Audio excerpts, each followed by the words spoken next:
Assalamu alaikum, friends and future inspectors. I welcome you in ZG Education. Today we will study the section 144 of the Income Tax Ordinance 2001. As you know that we are in the last sessions of Income Tax Ordinance, and today we will study the non-resident aircraft owner or the charter. This section is quite similar to in nature and in content to the section 143.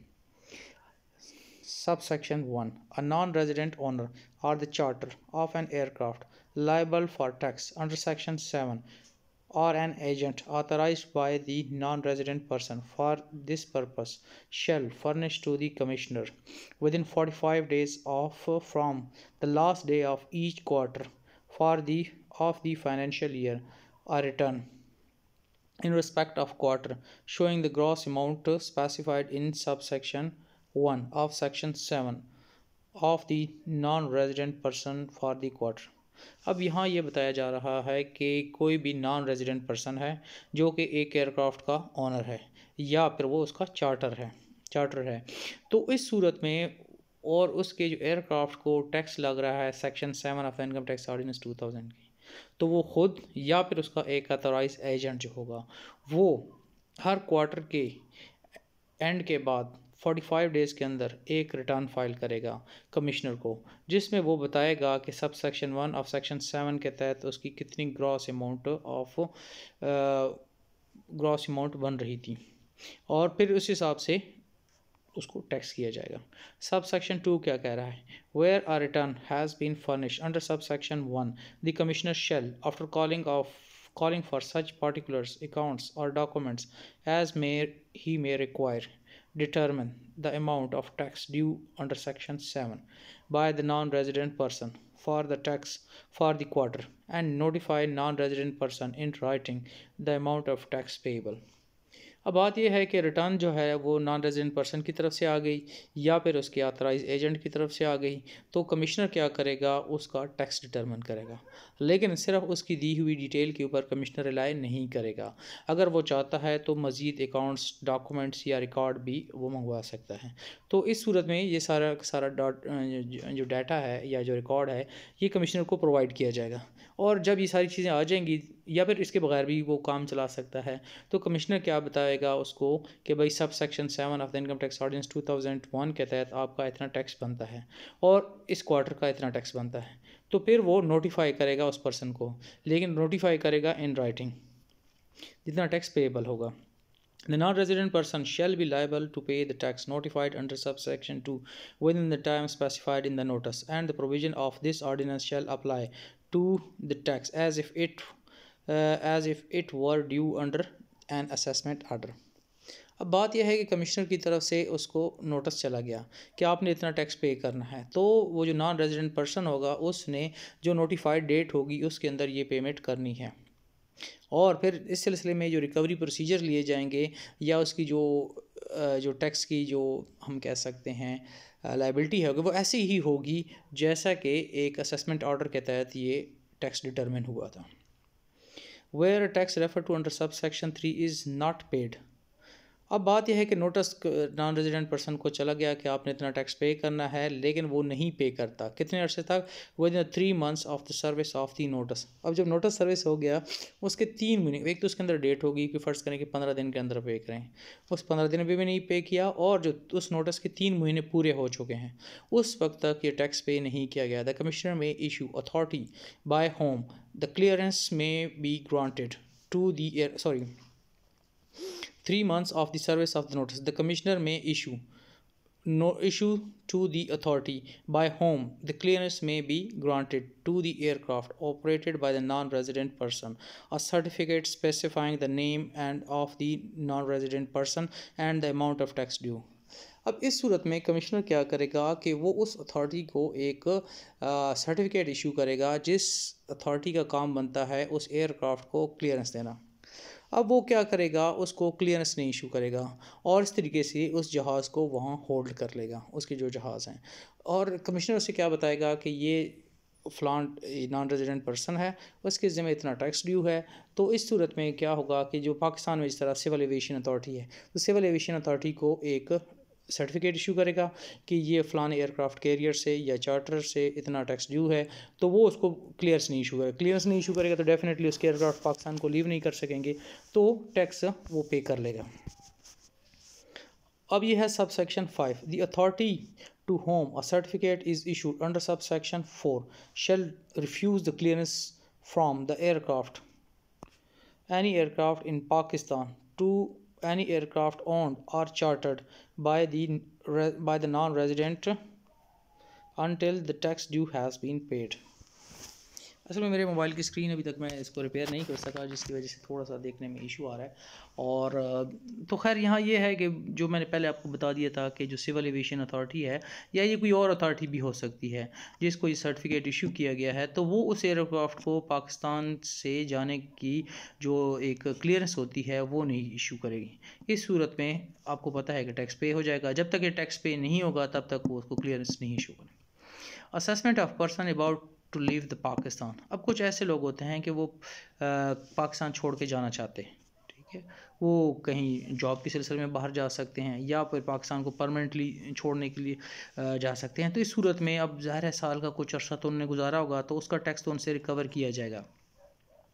तो ये सब section 1 ये कह रहा है कि where any person is likely to leave Pakistan during the currency of a tax year और shortly after the expiry of expiry with no intention of returning Pakistan. अब एक ऐसा शख्स है कि जो पाकिस्तान को छोड़ के जा रहा है और साल चल रहा है। अब 30 जून को तो बहुत कम ऐसे लोग हैं कि जो 30 जून को ही जाएंगे, लेकिन वो इस साल के दरमियान में जा रहे हैं और उनका इरादा यह है कि हम वापस नहीं आएंगे। तो फिर ऐसे लोग क्या करें, he shall give the commissioner a notice to that effect not less than 15 days before the probable date of his departure, hereinafter referred to as the said date। अब वो जो शख्स होगा जिस डेट को भी उसका प्रोग्राम है पाकिस्तान से जाने का, उससे कम अज़ कम 15 दिन पहले वो कमिश्नर को नोटिस देगा और जिसमें अपनी इंटेंशन बताएगा कि वो इस तारीख को पाकिस्तान को छोड़ के जा रहा है। मिसाल के तौर पर आपने 30 सितंबर को जाना है, तो कम अज़ कम आपको 15 सितंबर तक ये नोटिस दे देना चाहिए कि मेरा 30 सितंबर तक पाकिस्तान छोड़ के जाने का इरादा है। अब कमिश्नर का क्या करेगा भाई, कमिश्नर डेफिनेटली यही करेगा कि आपका जो part of the year Pakistan में गुजरा है, जो पहले 3 महीने गुजरे हैं या 2 हो सकते हैं, जितने भी हैं, तो उसमें कितना टैक्स आपका ड्यू बनता है। The notice under sub section 1 shall be accompanied by a return or returns of the taxable income in respect of the period commencing from the end of the latest year for which the assessment has been or which no assessment has been made और return has been made. अच्छा, इसमें काफ़ी सारी चीज़ें हैं, इसमें ज़रा आप इसको देख लेना, लेकिन आम अल्फाज में ये कह रहा है कि भाई आप एक रिटर्न देंगे और वो जो रिटर्न होगी आपकी कब से स्टार्ट होगी, डेफिनेटली जो लेटेस्ट ईयर गुजरा है, जिस तरह कि अब लेटेस्ट ईयर जो गुजरा है वो था 2021 का था, जो कि 30 जून 2021 को एंड हो गया था। तो अब 1 जुलाई 2021 से लेके जो साल स्टार्ट हुआ है, फ़र्ज़ करें कि आज ही पाकिस्तान छोड़ के आप जा रहे हैं, तो आज नवंबर की डेट है, तो इन 3 महीनों का आपने रिटर्न दे देना। अब इस रिटर्न के ऊपर जो है ना वो क्या होगा कि टैक्स कंसिडर किया जाए कि क्या ये टैक्स इस पे बन रहा है, नहीं बन रहा, कितना टैक्स है, तो वो आपसे लिया जाएगा। Notwithstanding anything contain in sub section 1 and 2 the commissioner may serve a notice on any person who in his opinion is likely to leave Pakistan during the current year or shortly after the expiry and has no intention of returning Pakistan to furnish such return as may be specified in such notice। अब बाज़ औक़ात ये होता है कि ये तो था कि कमिश्नर को आपने ख़ुद ही बता दिया कि मैं पाकिस्तान छोड़ के जा रहा हूँ, लेकिन कुछ केसेस में ये हो सकता है कि आप ना बताएं और कमिश्नर के पास कुछ ऐसे रीज़न्स हैं जिससे वो ये बिलीव करेगा कि ये शख्स पाकिस्तान छोड़ के जा रहा है।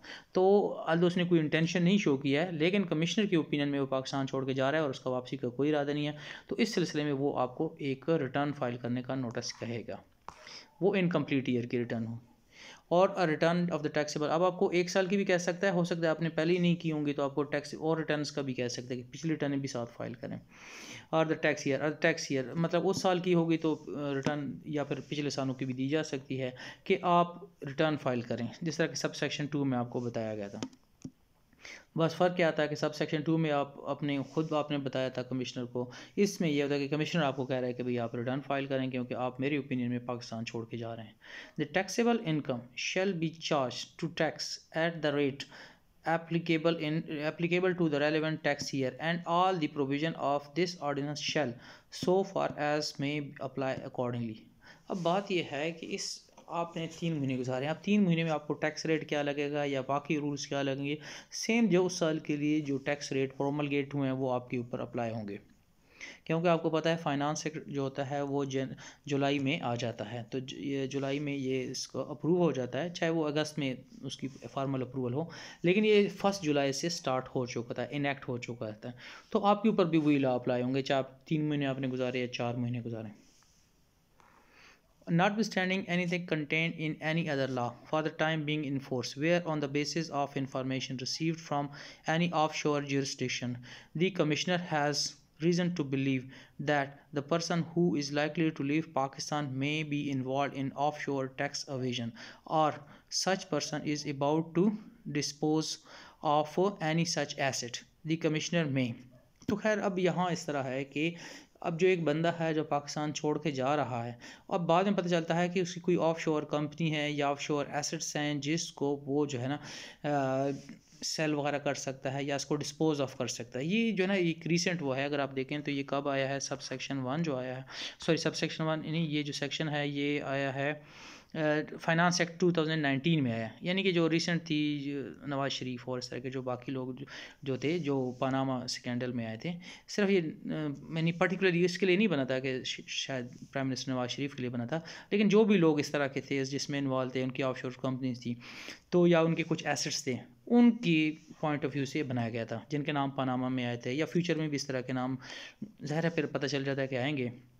अगर आपके इस तरह के एसेट्स हैं और आप यहाँ से यानी कि पाकिस्तान छोड़ के जा रहे हैं, तो इससे चांसेस है कि जैसे आप पाकिस्तान से निकले तो उन एसेट्स को डिस्पोज ऑफ कर लेंगे, डिस्पोज ऑफ हो जाएंगे तो फिर आपको पकड़ना ज़रा मुश्किल हो जाएगा। तो कमिश्नर क्या कर सकते हैं? तो यहाँ तक हमने पढ़ लिया था कि एक ऐसा शख्स है जो कि पाकिस्तान को परमानेंटली छोड़ के जा रहा है और उसके बारे में पता चलता है कि इसकी कोई ऐसे ऑफशोर एसेट्स हैं जिसको वो डिस्पोज ऑफ कर सकता है। तो कमिश्नर क्या कर सकते हैं? Commissioner may freeze the domestic asset of the person including any asset beneficially owned by the person for a period of 120 days और till the finalization of proceeding. अब बात यह है कि कमिश्नर उसको क्या कर सकता है कि इस सूरत में जो एसेट्स जो कि टैक्स पेयर के हैं पाकिस्तान के अंदर, डोमेस्टिक एसेट्स हैं, ज़ाहिर बाहर के एसेट्स के ऊपर तो डायरेक्टली उसको कंट्रोल नहीं होता, तो उसको फ्रीज़ कर सकता है। और इन एसेट्स को कितने अरसे तक कर सकता है? या तो 120 डेज़ तक कर सकता है या till the finalisation of proceeding, जब तक के प्रोसीडिंग जो है वो फाइनलाइज नहीं होती तो उस वक्त तक इसको वो फ्रीज़ कर सकता है। और इसमें से होगा क्या कि सिर्फ ये नहीं है कि जो है ना आपकी जो प्रोसीडिंग्स हैं या आपके ख़िलाफ़ जो चल रहा है असेसमेंट ऑर्डर तक ये फ़ाइनल हो गया तो बात ख़त्म हो गई है। देखिए असली बात हमने जो है ना उसको जो है ना असेसमेंट तो नहीं करनी होती, असली चीज़ तो ये है कि उसका टैक्स भी रिकवर करना है, but not limited to the proceedings under the ordinance under this summons whichever is earlier, अच्छा sorry including but not limited to. और उसमें से ये है कि आपकी रिकवरी तक भी बात जा सकती है, ठीक है, जो भी पहले हुआ। फ़र्ज़ करें कि आपकी प्रोसीडिंग तो पहले ख़त्म हो गई लेकिन यह है कि रिकवरी नहीं हुई, तो तब तक वो एसेट फ्रीज ही रहेंगे। या फिर यह है कि आपने रिकवरी कर ली लेकिन अभी तक आपकी जो प्रोसीडिंग है वो नहीं कंप्लीट हुई है, मतलब बाज़ औक़ात होता है कि आपने अपील फ़ाइल कर ली तो इस वक्त तक ये फ्रीज रहेंगे। और आज के लिए इतना काफ़ी है। हमने पढ़ा था सेक्शन 145 और 144। एक कॉल भी आ रही है जो मुझे काफ़ी तंग कर रहा है, तो खैर मैं इंशाल्लाह नेक्स्ट लेक्चर में आपको वेलकम करूंगा। एक चीज़ जो मैं आपको बता दूं, जो कि मैं अपने मोबाइल स्क्रीन को देख रहा हूं ये डैमेज है और मैं कुछ अरसे से कंजूसी कर रहा हूं, ये कोई अच्छी चीज़ नहीं होती। अगर आप भी इस तरीके से, मैंने दरमियान में आपको ज़रा बताऊं कि जो अपनी बुक्स के ऊपर या अपने गैजेट्स के ऊपर जो एक्सपेंसेस किए थे, उन्होंने जो मुझे इस इन्वेस्टमेंट जो थी वो उसने मुझे मैनीफोल्ड फ़ायदा दिया था। तो आप भी अगर आपके पास बुक का या मोबाइल की स्क्रीन का या कोई इस तरह की चीज़ का इशू है, इसके ऊपर लाजमी एक्सपेंसेस करें। ये आपको आपकी इन्वेस्टमेंट है, आपको फ़ायदा देगी। तो अगर आपने एक बुक पढ़ लिया है, स्टूडेंट्स पूछ रहे होते एक बुक पढ़ लिया है तो क्या उसी को आप इस तरह करें, दूसरी बुक परचेज़ कर लें। कितनी उसकी कीमत होगी? 800-900, वो पढ़ लें। अगर फिर भी टाइम है तो आप एक और बुक परचेज़ कर लें। ये आपके फ्यूचर के ऊपर आपकी इन्वेस्टमेंट है। ओके जी, अल्लाह हाफिज़।